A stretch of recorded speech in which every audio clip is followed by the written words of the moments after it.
Well, auto racing is, of course, by nature somewhat dangerous. However, some forms of racing are statistically more dangerous than others. One form, known as short track racing, often on dirt tracks less than a mile long, is perhaps the most dangerous of them all. And while utilizing proper safety equipment is key, even the safest drivers have had their fair share of close calls. Dirt track racing. It's fast. It's fun. It can be fatal. Drunk now. Whoa! Front straightaway. Look out! This is what remained of KVIA Johnson's car after a race in Central Florida. Johnson broke her neck in a crash and died the next day. She was 15 years old. Here in the borderland, driver Christy No Mercy Barnett had a near-fatal close call herself recently when a metal pipe came flying through her windowless car. A few weeks ago, I was in the car racing in Las Cruces, and a projectile came through the front. It broke the helmet, but if I had not had this helmet on, I probably would not be standing here. Almost another casualty of racing's most dangerous iteration, short-track dirt racing. Holy cow! Look out! Since 2002, 0 drivers on NASCAR's premier circuit have died in a race.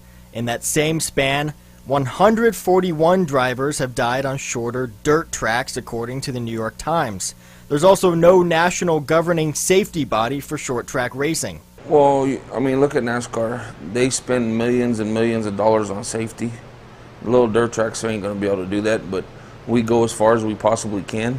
One of the biggest differences, head and neck restraints, also known as Hans devices, aren't mandatory on most dirt tracks like they are in NASCAR.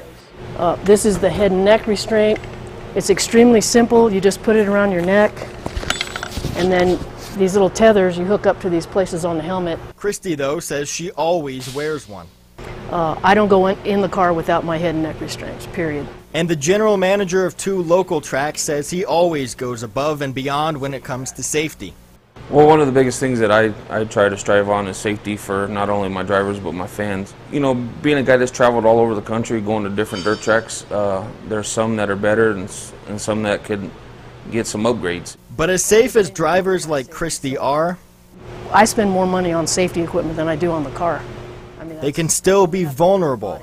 Moments before another race, she showed us a metal pipe similar to the one that nearly took her life just weeks before. It came in through the front right there, and I never saw it, but it came in and hit right here on his chin.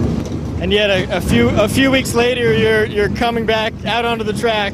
Oh yeah, I've had worse things happen, so it's not that big a deal. You got to get used to it when you dirt track race. Off she went. Another week and another race.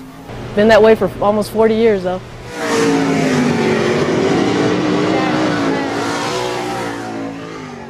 15-year-old KVIA Johnson was not wearing a head and neck restraint when she crashed and died in Central Florida. That's your look.